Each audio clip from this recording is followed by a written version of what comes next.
This video lecture is about steps taken to tackle the problem of NPA. Presented by me अभिषेक चित्रांश और ये हमारे Indian economy lecture series का 15th lecture है। Previous lecture में आपने देखा था कि NPA को कैसे आप डिफ़ाइन करते हैं और NPA इंडिया में क्रिएट क्यों हुआ, इसके पीछे बेसिक रीज़न क्या थे।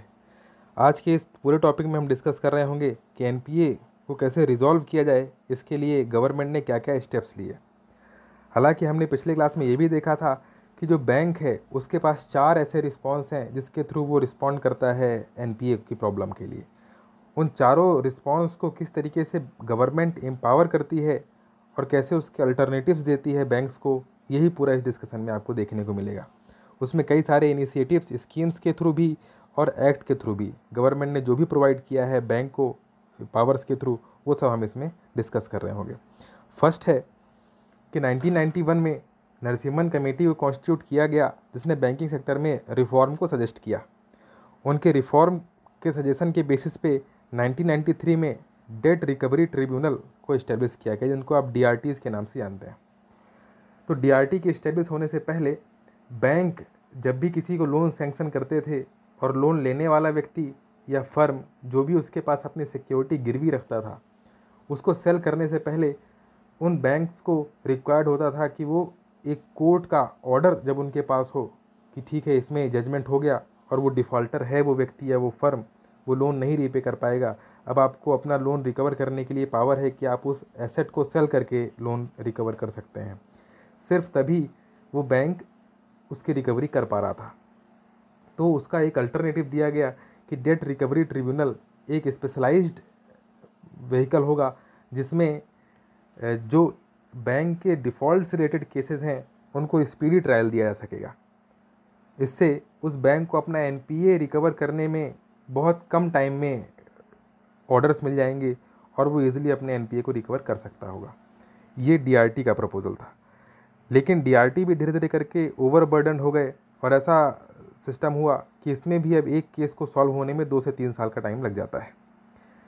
नेक्स्ट है क्रेडिट इन्फॉर्मेशन ब्यूरो 2000। इसमें किया ये गया कि जो भी व्यक्ति, जो भी इंडिविजुअल या जो भी फर्म लोन लेकर के डिफ़ॉल्ट करते थे, उन सबकी इन्फॉर्मेशन एक जगह कलेक्ट की गई जो किसी भी बैंक के थ्रू इजीली एक्सेसिबल था। तो अब बैंक लोन इशू करने से पहले इस बात की इन्फॉर्मेशन गैदर कर सकते थे कि उस व्यक्ति ने या उस फर्म ने पहले कभी लोन लेकर डिफ़ॉल्ट किया है या नहीं किया है। इससे विलफुल डिफ़ॉल्टर को कंट्रोल करना या उन व्यक्तियों को या फर्म को लोन देना जहां पर NPA क्रिएट होने के चांसेस ज़्यादा हैं, उस इंसिडेंस को अवॉइड कर सकते थे बैंक्स।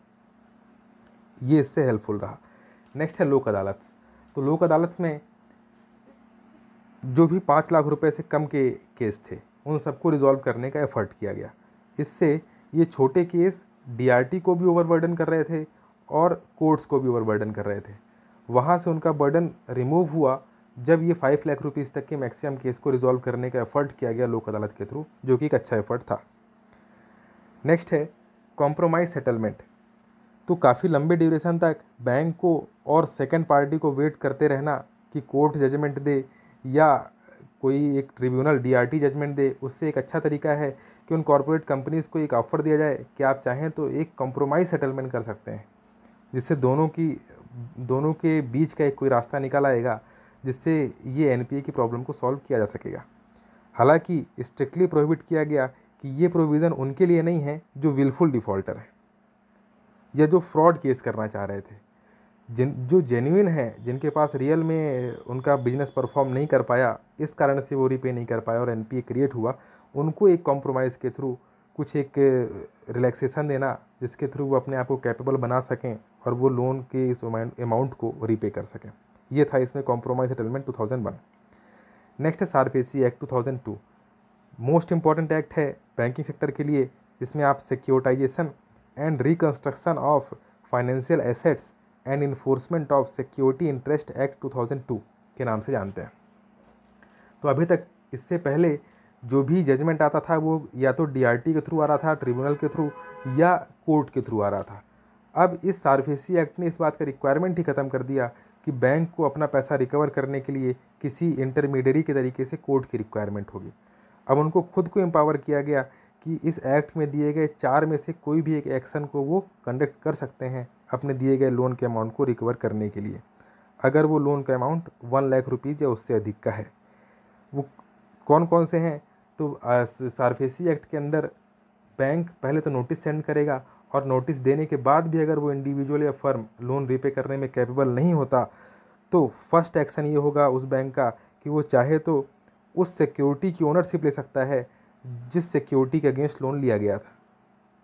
सेकंड, वो उस कंपनी के मैनेजमेंट पर कंट्रोल कर सकता है। थर्ड, वो अपना कोई एक इंडिविजुअल अपॉइंट कर सकता है उस कंपनी में, जो इस बात को ध्यान रखेगा कि जैसे जैसे कंपनी प्रॉफिट अर्न करे वो पैसा वो बैंक के लोन को रिपे करने के लिए ट्रांसफ़र करता चले। या ये फोर्थ पॉइंट इस एक्ट में अमेंडमेंट के थ्रू ऐड किया गया, जिसके थ्रू ARC कंपनी के एस्टेब्लिशमेंट का प्रोविज़न किया गया। तो ARC एसेट रिकंस्ट्रक्शन कंपनीज वो कंपनी है जिनका बेसिक पर्पज़ ही ये है कि वो लोन को परचेज कर लेते हैं बैंक से और उसके बाद उसको रिकवर करते हैं। तो बैंक जब ये लगता है कि वो रिकवर कर पाने के लिए कैपेबल नहीं है लोन, तो वो एक डिस्काउंट के साथ उस लोन को सेल कर देता है ARC में, एसेट रिकंस्ट्रक्शन कंपनी में, और फिर ये ARC अपने एक्सपर्टाइज के थ्रू उस इंडिविजुअल या फर्म से लोन को रिकवर कर लेते हैं। डिस्काउंट किया गया अमाउंट ही इनका प्रॉफिट होता है ARC कंपनी का। तो अब तक में 14 ARC कंपनी इस्टेब्लिश की जा चुकी हैं जो इस सेक्टर में वर्क कर रहे हैं। नेक्स्ट है कॉरपोरेट डेट रिस्ट्रक्चरिंग। इसमें भी यही कहा गया कि पॉसिबल है कि कॉरपोरेट कंपनीज किसी जेन्युइन रीजन की वजह से रीपे कर पाने में कैपेबल ना रही हों, तो उनको कुछ रिलैक्सेशन दिए जाएं, या तो टाइम एक्सटेंड करके या उनके इंस्टॉलमेंट को हाफ करके, इंस्टॉलमेंट कम करके। तो अगर किसी कंपनी को for example 20,000 rupees per month का इंस्टॉलमेंट देना था और वो लोन 5 साल तक का था, तो उसको बढ़ा करके 10 साल कर दिया गया और इंस्टॉलमेंट के रेट को 20,000 से कम करके 10 या 12,000 कर दिया गया। इस तरीके से उनके पास रीपे करना आसान हो जाएगा पहले एक कंपेरिजन में। ये था कॉर्पोरेट डेट रिस्ट्रक्चरिंग 2005। इस तरीके से 5/25 रूल ये भी इम्पॉर्टेंट है जो 2014 में आया। इसमें ये कहा गया है कि जो कोर सेक्टर में लगी हुई कंपनीज़ हैं या जो इंफ्रास्ट्रक्चर सेक्टर में लगी हुई कंपनीज़ हैं, इनका इंस्टॉलमेंट और इनका प्रॉफिट अर्न करने का जो पीरियड स्टार्ट होता है, उन दोनों में गैप बहुत अधिक होता है। तो हो सकता है कि आज ये काम करना स्टार्ट करें इस प्रोजेक्ट पे, और ये प्रोजेक्ट कंप्लीट होकर के और प्रॉफिट अर्न करना शुरू करें आज से 10 साल के बाद। तो उस ड्यूरेशन के बीच में उनको फंड की रिक्वायरमेंट भी होगी और वो लोन रीपेमेंट करने की कैपेसिटी में भी नहीं होंगे। तो इस रूल के थ्रू उनको बैंक्स को ये कहा गया कि आप इनके लोन को 5-5 साल के गैप में रीस्ट्रक्चर कर सकते हैं। तो 5 साल के बाद फिर से उसको 5 साल के लिए बढ़ा दिया बैंक ने कि आप अगले 5 साल में आप इसको रीपे कर देना, और आपका जो पर मंथ या पर ईयर इंस्टॉलमेंट होगा वो इतना बनेगा। फिर 5 साल में वो रीपे नहीं कर पाए तो 5 साल के बाद फिर से उसको रिस्ट्रक्चर किया अगले 5 साल के लिए। ऐसा करते करते मैक्सिमम वो बैंक 25 ईयर्स तक का रिलैक्सेशन पीरियड दे सकते हैं इनको, जिस ड्यूरेशन पे इनको रीपे करने का ऑप्शन दिया जाएगा। इसको कहा गया 5/25 रूल। नेक्स्ट है joint lender forum. Important initiative था क्योंकि होता ये था इसके पहले कि एक इंडिविजुअल या फर्म एक बैंक से लोन लेकर के डिफ़ॉल्ट करता था और वो फिर किसी लूप होल को यूज़ करके किसी सेकंड बैंक से लोन ले लेता था, और उसके सेकंड बैंक से लिए गए लोन के अमाउंट से पहले बैंक का लिया गया लोन रीपे कर देता था। ये मिसयूज़ ना कर सके वो, इसलिए गवर्नमेंट ने जॉइंट लेंडर्स फोरम 2014 में इस्टेब्लिश किया, जिसके थ्रू सारे बैंक्स आपस में कनेक्टेड होंगे और वो इस इंफॉर्मेशन को शेयर कर सकेंगे कि हमारे यहाँ से इस इंडिविजुअल ने इतना लोन रिसीव किया है, और अदर बैंक उस व्यक्ति को लोन देने से पहले इस बात में सोचेगा कि क्या वो लोन रीपे करने की कैपेसिटी है उसकी या नहीं, या वो लोन सिर्फ कहीं इन्वेस्ट करने के लिए नहीं बल्कि सेकंड बैंक के लोन को रीपे करने के लिए ले रहा है।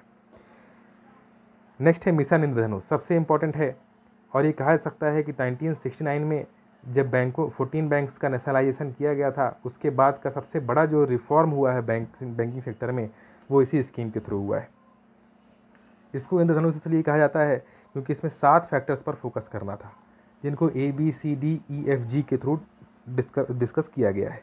A फॉर अपॉइंटमेंट, तो बैंक्स का जो भी अपॉइंटमेंट था उसको रेगुलेट किया गया, और इसमें रेगुलेशन इस प्रकार से कि जो दो अलग अलग पोस्ट एग्जिस्ट कर रहे थे, जिसमें एक चेयरमैन एंड मैनेजिंग डायरेक्टर था और दूसरा सीईओ था, उन दोनों पोस्ट को मर्ज करके अब सिर्फ एक इंडिविजुअल वहाँ पर होगा जिसको एमडी एंड सीईओ के नाम से जाना जाएगा।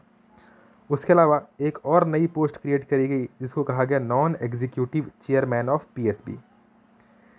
ए बी बी बी किस तरीके से डिस्कस किया गया, बैंक बोर्ड ब्यूरो। तो बैंक बोर्ड ब्यूरो के पहले जो एग्जिस्ट कर रहा था वो था appointments board.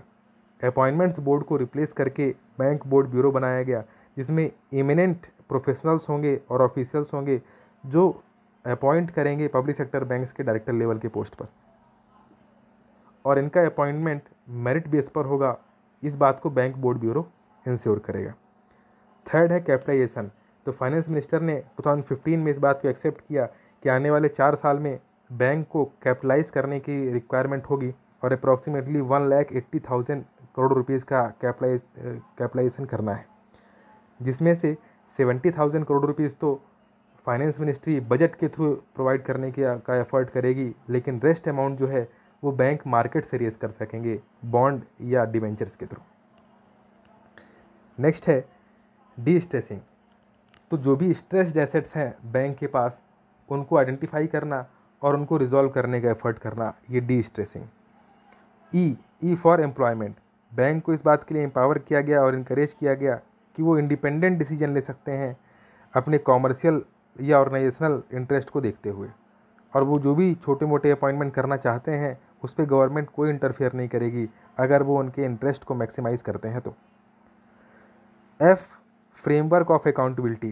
Accountability better ensure करना पब्लिक सेक्टर बैंक्स में एक बड़ा टास्क है, क्योंकि जो मैनेजर की पोस्ट पे होता है उसके पास लोन सैंक्शन करने का पावर है, लेकिन जिस सेक्टर में वो काम कर रहा है वो पब्लिक सेक्टर बैंक है, इसलिए उसके अकाउंटेबिलिटी फिक्स करना भी कंपल्सन है कि उस पैसे को रिस्पॉन्सिबली वो सैंक्शन करे और वो किसी एक बड़ी ऑर्गेनाइजेशन के लिए, गवर्नमेंट के लिए प्रॉपर अकाउंटेबल रहे।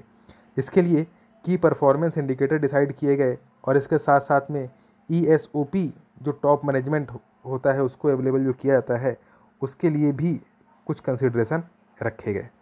ESOP एक ऐसा सिस्टम है जिसमें एम्प्लॉइज़ स्टॉक ऑप्शन को डिस्कस किया जाता है, जहां एक एम्प्लॉय जो लंबे समय तक किसी एक कंपनी के लिए काम करता है उसके नाम पर कुछ शेयर्स उसको ऑफ़र किए जाते हैं उस सेक्टर पे, उस कंपनी में जिस कंपनी में वो वर्क कर रहा है। नेक्स्ट है G for governance reform. Governance reform के लिए एक ज्ञान संगम करके कॉन्क्लेव डिसाइड किया गया, जिसमें पब्लिक सेक्टर बैंक और फाइनेंशियल इंस्टीट्यूशन आपस में डिस्कशन करेंगे, और इसके साथ साथ में बैंक बोर्ड ब्यूरो का इस्टेब्लिशमेंट इंश्योर किया गया, जो कि मेरिटोरियस और ट्रांसपेरेंट बेसिस पर डायरेक्टर्स के अपॉइंटमेंट करेगा पब्लिक सेक्टर बैंक्स में। नेक्स्ट है स्ट्रेटजिक डेट रिस्ट्रक्चरिंग 2015। इसमें ये एम्पावर किया गया कि बैंक जब लोन प्रोवाइड करते हैं किसी कंपनी या फर्म को, तो वो कितना ईजिली उस लोन को जब रीपे नहीं होता तो उसको किस तरीके से कन्वर्ट कर सकते हैं उसकी इक्विटी में या शेयर्स में। नेक्स्ट है एसेट क्वालिटी रिव्यू। इसके थ्रू एक इस बात को देखना कि जितने लोन प्रोवाइड किए हैं किसी एक बैंक ने, पब्लिक सेक्टर बैंक में, उसमें से कितने एसेट हैं, कितने लोन ऐसे हैं जिनका NPA में कन्वर्ट होने के चांसेस हैं, उनकी क्वालिटी की रिव्यू करना, उसको आइडेंटिफाई करना, और साथ साथ में फर्दर ऐसा कोई एसेट क्रिएट ना हो जो NPA में कन्वर्ट हो, इस बात को रोकने के लिए क्या क्या इनिशिएटिव लिए जा सकते हैं, उस क्वालिटी को भी रिव्यू करना। नेक्स्ट है S4A sustainable solution for structuring of stressed asset. 2016 में इसको बनाया गया। इसमें भी इसी बात को फोकस किया गया कि बैंक के पास जितने भी लोन प्रोवाइड किए गए हैं उसको सस्टेनेबल डेट में क्लासीफाई करना, और जो नॉन सस्टेनेबल है उनको भी सस्टेनेबल में कन्वर्ट करना।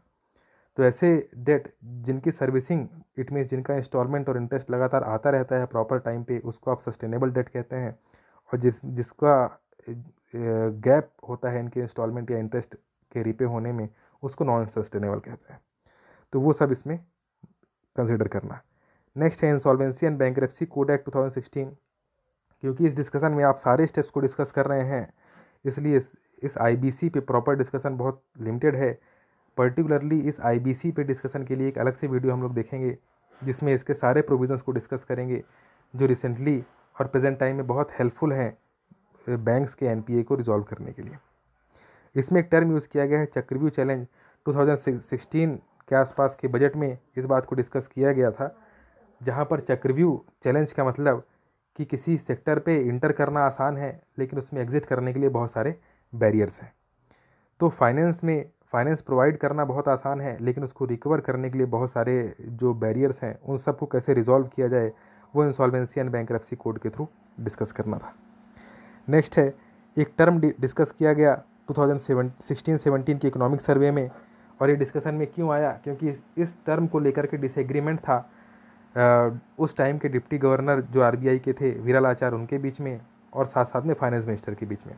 तो जहाँ फाइनेंस मिनिस्ट्री ये चाहती थी कि ये एआरसी जो बन रहे हैं, एसेट रिकंस्ट्रक्शन कंपनीज़, ये पब्लिक सेक्टर की होनी चाहिए, मतलब गवर्नमेंट ओन्ड होनी चाहिए, वहीं आरबीआई के डिप्टी गवर्नर विरल आचार्य ये चाह रहे थे कि इन कंपनीज़ को प्राइवेट सेक्टर को प्रोवाइड करना चाहिए। नेक्स्ट है बैड बैंक। लास्ट जो टर्म है वो बैड बैंक। बैड बैंक का एक ही काम होगा कि वो सारे बैंक से उनका एनपीए परचेज़ कर लेगा। तो एनपीए परचेज़ करने से उन सारे बैंक का अकाउंट क्लियर हो जाएगा और उन बैंक्स के अकाउंट में एनपीए बिल्कुल भी दिखाई नहीं देगा और वो सारा एनपीए बैड बैंक के पास आएगा। अब ये बैड बैंक अपनी पावर्स के थ्रू, ये एसेट रिकंस्ट्रक्शन कंपनीज़ के थ्रू धीरे धीरे करके उन सारे एनपीएस को रिकवर करने का एफर्ट करेगा। तो इस तरीके से इतना डिस्कशन था आपका इस टॉपिक में। नेक्स्ट टॉपिक में हम लोग नेक्स्ट लेक्चर पे डिस्कस कर रहे होंगे। तब तक के लिए थैंक यू।